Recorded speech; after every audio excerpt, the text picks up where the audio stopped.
If we're talking about the best watches in every price point, I think in the sub $500 range, there's no question it's a Seiko. Seiko 5, vertically integrated, manufacturer made, in-house movements. Seiko, great name, everybody knows them and loves them. They're better than you think, I promise you that. Around $1,000, I think vintage Universal GENEVE POLEROUTER, interesting movement, micro rotor, vintage Tissot, things like that. You know, a lot of vintage watches in the $1,000 range. Then once you get into the $2,000 to $3,000 range, I think some of the best watches are, again, vintage, vintage Omegas, Tissots, but different models. Anything with a 321 movement or an 861 from Omega is great. Any Tudor, especially those with the in-house movement, I think the Black Bay 36 is one of my favorites right now. Any Nomos, again, is a wonderful watch for the price in the $2,000 to $4,000 range.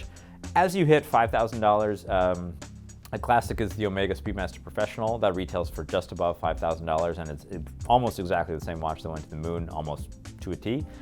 Any Omega is a great watch. Rolex, the Oyster Perpetual begins now around $5,500, which is, again, you can have this watch every day. You can wear it every day for the rest of your life. Once you get into the $7,000, $8,000, $10,000 range, you start to get into IWC. Their Portuguese is wonderful. Jaeger LeCoultre, their Reverso is around $9,000, great watch. Zenith El Primero, also a nice one. Above $10,000 is when you start to really, have to be a little bit more critical because you have so many options from so many great brands. Around $12,000 or $13,000 is the Rolex Daytona, which is an icon, one of my personal favorites. Also, you get the ceramic Speedmaster for the same range.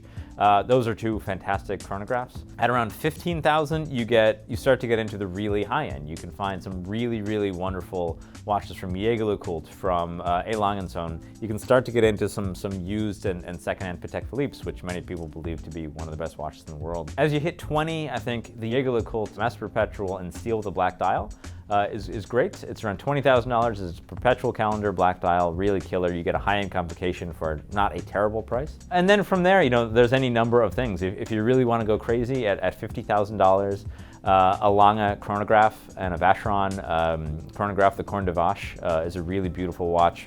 Beautiful Swiss, mechanical hand-wound chronograph. There are several watches in the $50,000 to $100,000 range that I can recommend. The Datograph from Lange, the Richard Lange is a great one. Many of the IWC perpetual calendars are great in that range. And then, once you start breaking $100,000, you get into kind of rarefied air of tourbillons from Patek Philippe and minute repeaters from even Grand Seiko and others.